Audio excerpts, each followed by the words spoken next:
Bonjour à tous et bienvenue dans ce salon tout numérique de 2020. Hélas. Jordana, François Boer. Donc nous te recevons aujourd'hui et peut-être faut-il rappeler que tu as publié 2 livres avant celui dont nous allons parler. D'abord Rere de Tahiti en 2002. Oui. Un livre qui a eu beaucoup de succès à l'époque d'ailleurs et qui a permis peut-être de faire comprendre aux Polynésiens quelle était l'approche de ces gens-là par rapport à notre société occidentale. Et donc, comment est venue l'idée d'écrire ce livre sur les Rere? Oh, c'est une vieille histoire. En fait, j'ai fait comme beaucoup de gens ici. À un moment, j'étais célibataire, j'avais autour de 45 ans, et je me suis dit, allons faire un tour en ville, et allons nous amuser, comme tout bon célibataire qui se respecte en tant qu'adulte, je vais bien dire. Et donc, je me suis retrouvé un beau jour au piano bar, par curiosité, et quand j'ai vu ces gens-là, j'ai commencé à discuter avec eux, à les connaître un peu mieux, et je me suis dit, c'est pas possible, ces gens-là sont ignorés par la population polynésienne, il faut donc impérativement parler d'eux. Et à l'époque, il n'y avait aucun écrit sur ces gens-là. Donc à la suite de ça, je me suis mis à l'écriture, alors que de formation, je ne suis pas écrivain, j'ai rien à voir avec l'écriture, je ne suis pas un littéraire, je suis un technicien à la base. Donc voilà, j'ai écrit ce livre. À l'époque, mon éditeur, quand j'ai montré le manuscrit, a été tellement passionné par ce livre qu'il m'a dit, écoute François, ce livre, je le veux. Et c'est parti comme ça.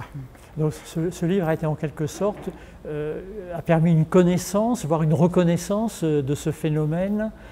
Localement, oui, bien sûr. Localement. Oui, parce qu'il y a une portée médiatique au niveau local, bien sûr, mais aussi au niveau international. Les télévisions du monde entier se sont déplacées pour voir ce qui se passait. Ce livre remonte aux années 2000. Donc on voit qu'il y a grossièrement une vingtaine d'années où le phénomène n'est pas encore très connu par les gens. Et c'est bien plus tard qu'on a commencé à savoir et à vulgariser ce qu'était un réré. Aujourd'hui, ces gens-là sont tout à fait dans notre vie quotidienne, bien sûr. Mais à l'époque, ils n'étaient pas intégrés. Ce problème aussi existait parce qu'il y avait à l'époque la religion qui avait tendance à considérer que ces gens-là étaient des marginaux, qu'il fallait donc rejeter. Donc c'est vrai que c'était compliqué. Et écrire un livre sur leurs conditions d'existence, eh bien, je me suis passionné à le faire. Et alors ce livre, on le trouve encore en librairie? Hélas, la première version est épuisée. Il y a une seconde version qui a été rééditée en 2016, qui a eu un succès moindre dans la mesure où on sait maintenant ce que sont les rérés. Mais le livre plaît à chaque fois. J'ai encore prêté à des gens des îles, à Aé par exemple, et la personne qui l'a prêté à d'autres gens, et tout le village est en train de discuter de ce livre. D'accord. Je te propose maintenant de passer au deuxième livre pour lequel nous sommes surtout réunis ce jour. Donc c'est toujours édité aux éditions Haerepo. C'est un livre coup de poing, ce livre, qui s'appelle Hôtel Nutania. Alors je voudrais ouvrir une parenthèse. Entre-temps, donc, bien sûr, je me suis passionné, je me suis plu au jeu de l'écriture. Moi qui suis un technicien, donc habitué à faire des comptes rendus, des rapports, je me suis dit, je vais écrire. Et j'ai écrit donc, et de plus en plus je me suis passionné, j'ai appris à écrire, et j'ai donc fait un second livre, mais cette fois-ci un roman. Et ce roman est très particulier puisqu'il fait référence, entre guillemets, à la première femme d'Adam, qui n'était pas Ève, bien sûr, et les connaisseurs le savent, c'était Lilith. Et sur cette base, je dirais, ésotérique, j'ai conçu un roman, une aventure amoureuse qui a conduit le couple dans des conditions difficiles jusqu'à la mort. Voilà. Donc ce roman est édité en auto-édition, bien sûr, parce qu'il ne convient pas à Haerepo qui fait des livres sur la Polynésie. Et à la suite de ça, il y a un petit succès, on le retrouve sur Amazon, donc il se vend correctement, c'est un roman. Et c'est vrai qu'ensuite, une fois qu'un livre est terminé, c'est comme votre bébé, il a grandi, il est fait, mais il est adulte, vous le laissez vivre et vous passez à autre chose. Et c'est à ce moment-là que je me suis rendu compte qu'il fallait dire les choses sur la prison de Nutania et sur les conditions d'environnement de l'existence dans les années 80, 70-80, il fallait à tout prix dénoncer, je dirais, l'environnement géopolitique de Tahiti. Pourquoi? Parce qu'arrivaient ici des essais nucléaires atmosphériques qui ont donc perturbé ce pays d'une manière sociale totale. On peut pas. Mais alors c'est un témoignage ou c'est un roman que tu nous présentes? Alors, comment dirais-je, c'est une observation au départ. Hein. Ce sont des confidences que m'ont fait beaucoup de gens de ce pays. Et je me suis dit, une fois de plus, comme Réré de Tahiti, il faut faire un livre, il faut faire quelque chose. Mais le problème, c'est que s'attaquer à l'État français, s'attaquer à sa justice, est un jeu dangereux que je n'ai pas voulu risquer. Donc, j'ai rencontré bien sûr mon avocat à l'époque qui m'a dit « Écoutez François, faites un livre sous forme de roman et mettez-le sur une période qui recule suffisamment d'environ 30 ans, où là, il y aura donc, la justice ne pourra pas vous attaquer. » C'était le but de la construction de ce roman. Et partant de là, donc j'ai fait un roman à 100%, mais qui raconte en fait certaines vérités, bien sûr. Alors justement, entrons dans le vif du sujet. Que raconte-t-il ce roman? Alors écoutez, dans la mesure où on fait un roman, il faut raconter une belle histoire qui plaise au lecteur, bien sûr, qui l'emmène aussi sur un domaine où il peut rêver, où il peut fantasmer. Et donc c'est ce que j'ai fait, bien sûr. Donc on va partir d'une réalité. On a un héros qui s'appelle Oku. André Oku. Hein, André Oku. Et cet héros va donc, comment dire, va venir à Tahiti avant le CEP et va découvrir donc une île, je dirais comme paradisiaque. C'est le cas de... Et tout doucement va arriver le CEP avec sa clique d'ingénieurs, d'atomistes, de techniciens, et ça va complètement, je dirais, détruire le système social traditionnel de ce pays. Partant de là, bien sûr, mon héros va dénoncer cela au travers d'une ONG qui défend les droits humains. Et bien sûr, à ce moment-là, il va s'attirer les foudres de l'État et indirectement de la justice. Il est vrai que tous les hauts fonctionnaires vont commencer à grincer des dents face aux révélations que fait mon héros. Et arrive un moment, il faut le faire taire. Il faut protéger les essais nucléaires, il faut protéger la population en lui masquant la vérité, bien sûr. Et donc mon héros, eh bien, comment va-t-on le faire taire? On va le mettre en prison. C'est donc un roman très engagé, alors? Il est engagé. Il est mis, quelque part, il est militant. Comme mon livre sur les Réré, d'ailleurs, c'est toujours militant. Je dénonce quelque chose qui a existé, qui n'existe plus aujourd'hui, bien sûr, mais qui était le quotidien des Polynésiens et le quotidien de l'État français à l'époque. C'est vrai qu'à l'époque, l'indépendance de la justice par rapport à l'État était un leurre, dans les années 80, 70, 80. Et donc, c'est cet aspect-là que je le dénonce, bien sûr. Ensuite, bien sûr, pour faire taire mon héros, on va chercher dans sa vie ce qu'il a fait comme bêtise. Normal, dès que la justice s'empare de vous, on va systématiquement trouver des choses sur votre vie privée. Mais il se mettait un peu en danger, ce personnage, quand même. Il a la vocation d'être honnête oui. et quelque part naïf. Naïf, oui. On peut le dire comme ça. Il pense que ce qu'il va dire, c'est la vérité et qu'on ne peut pas attaquer la vérité. Malheureusement, il est face à un système étatique qui va l'écraser, bien sûr, qui a la toute-puissance, qui va donc profiter de cette puissance pour l'effacer du système polynésien. Et on va trouver dans sa vie privée qu'il a une relation avec une jeune femme de moins de 18 ans, d'une part. On va trouver plus tard qu'il aurait hébergé des jeunes filles mineures. Il ne s'est rien passé sur le plan sexuel, mais il les a hébergées chez lui en faisant, comment dirais-je, il a un côté polynésien très marqué dans la mesure où pour lui, il y a ce qu'on appelle ici dans la tradition le fa'amu. Donc un enfant quel qu'il soit, il vient chez vous sans aucun problème. Partant de là, donc la justice va se prendre ces faits-là, il va les retourner contre lui et il va être accusé de choses horribles. Il sera accusé d'être un proxénète pédophile. Mais elles sont un peu dévergondées, tes jeunes filles, quand même. Ce sont des filles de la rue, bien sûr. Pourquoi? Parce qu'entre-temps, lui-même est en train d'écrire un livre sur l'enfant roi, et où il dénonce, justement, tous ces problèmes de société liés à la perversion engendrée par le CEP. Donc voilà, à la suite de ça, bien sûr, on le met en prison. L'univers de Nutania est terrible. À l'époque, les droits de l'homme n'étaient pas respectés comme aujourd'hui.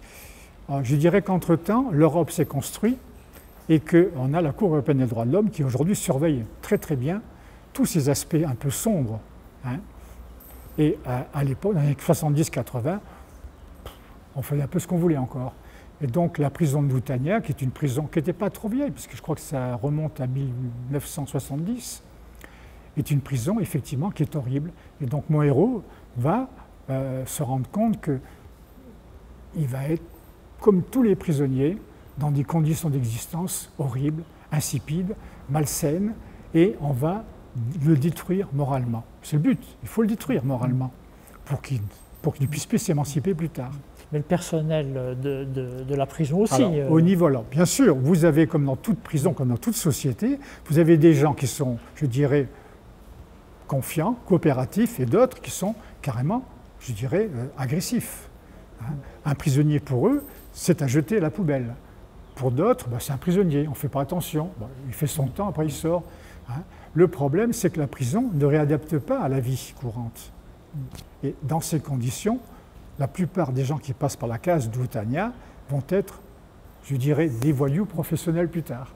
Je parle de l'époque, une fois de plus, des années 70 à 80-90. Donc on ne va pas raconter l'histoire, mais n'empêche que c'est aussi un roman un peu de l'excès. Alors, bien sûr. De l'excès, de la démesure. Alors, il est évident que lorsque on se permet de parler de la justice comme moi j'en parle, il faut, je dirais qu'on va choquer la plupart de ces gens, de ces fonctionnaires. Donc pour un peu adoucir, je dirais, cette lecture de la justice, je vais donc inventer une finale qui sera vraiment inimaginable pour le lecteur. Et c'est vrai que mon héros, en prison, va commencer à avoir des problèmes de santé. Sur le plan psychologique, il va être complètement déstructuré et il va songer uniquement à une vengeance. Et cette vengeance sera terrible d'un côté, mais surtout inattendue pour tout le monde. Personne ne s'attend à ce type de vengeance. C'est un peu le secret de ce roman que je ne peux pas raconter malheureusement. Voilà. Donc tu as insisté pour dire que c'est un roman sur le temps passé, de l'époque du CEP.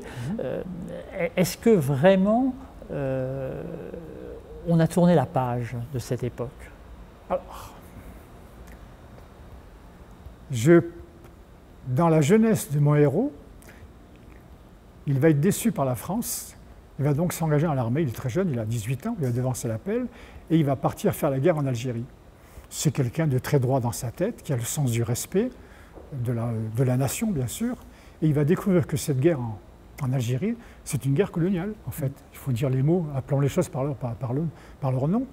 Et il va donc apprendre à tuer en tant que militaire bien sûr, mais surtout, il va se rendre compte que c'est une guerre coloniale et que, eh bien, c'est pas forcément la vérité. Finalement, il va faire une année en Algérie et il va retourner en France. Et là, il sera écœuré, bien sûr, par l'attitude des politiques et des Français en général.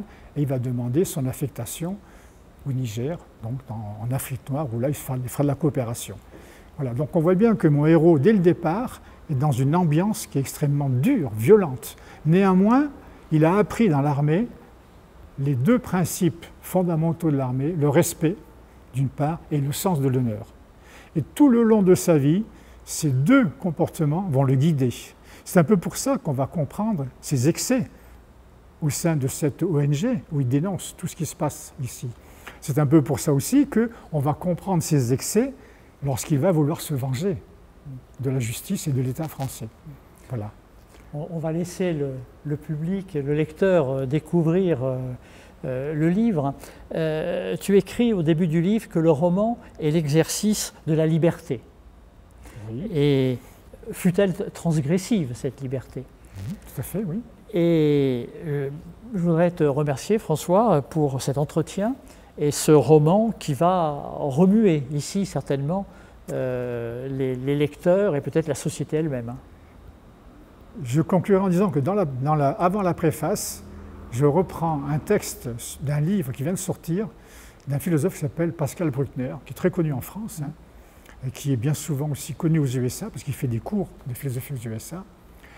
Et cette personne remet en cause l'attitude, comme dirais-je, pas de la France, de l'Occident par rapport aux pays colonisés. Qu'est-ce qui va se passer? Cette personne, en dénonçant cette attitude de responsable, va se faire assassiner. Je pèse mes mots. Pascal Bruckner, dans les médias, à la suite de ce livre, a été assassiné. C'est le même principe que j'utilise dans mon livre. Je dénonce une vérité qui déplaît. Les gens ne veulent pas se remettre en cause, ils ne veulent pas voir ce qu'ils sont réellement, dans quelle société ils vivent. Ils se contentent de regarder leur nombril et de dire « c'est moi le meilleur, c'est moi le plus fort et c'est moi qui gagne ». Voilà la conclusion de mon livre en fait. Merci François Boer, et à chacun de se faire son idée, son avis à la lecture de ce livre déroutant et puissant. Puissant, Merci. oui, j'aime bien le terme, merci. Merci.